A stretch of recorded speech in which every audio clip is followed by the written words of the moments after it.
আসসালামু আলাইকুম। আজকে আমরা মিনির ছোট ফুপুর বাসায় যাচ্ছি। এটা মিরপুর ডিএইচএস। এখানে আমরা প্রায়ই আসি। এখানে বাচ্চাদের পার্ক আছে, লেক আছে, আবাসিক এলাকায় যা যা দরকার সব কিছুই আছে। আর সবচেয়ে বড় কথা, রাস্তাও অনেক সুন্দর।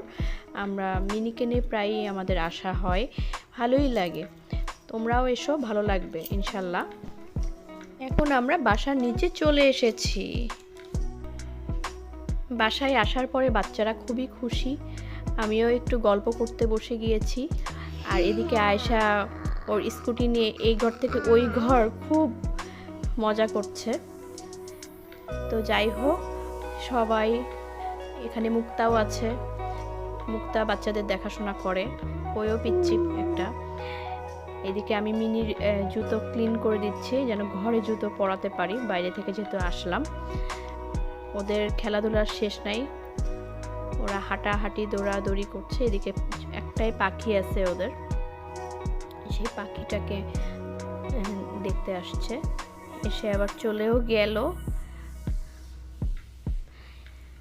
তারপরে নাবা একটু পরপরে মিনিকে কোলে নিচ্ছে, নেওয়ার পর পারলে আয়েশাও কোলে নিতে চাই। ওরা খুবই খুশি।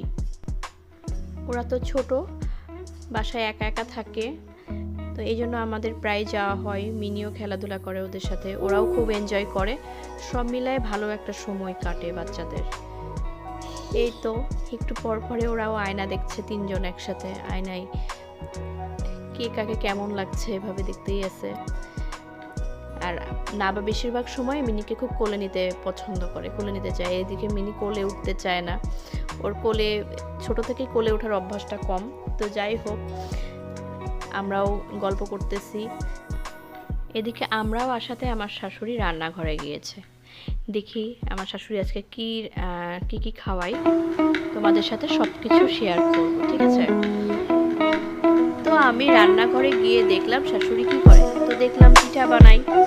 তো ভালো, পিঠার জন্য একটু ওয়েট করছি, এখন পিঠা খাওয়া হবে, কি মজা। তো চলো আমরা দেখি রান্নাঘরে পিঠা কত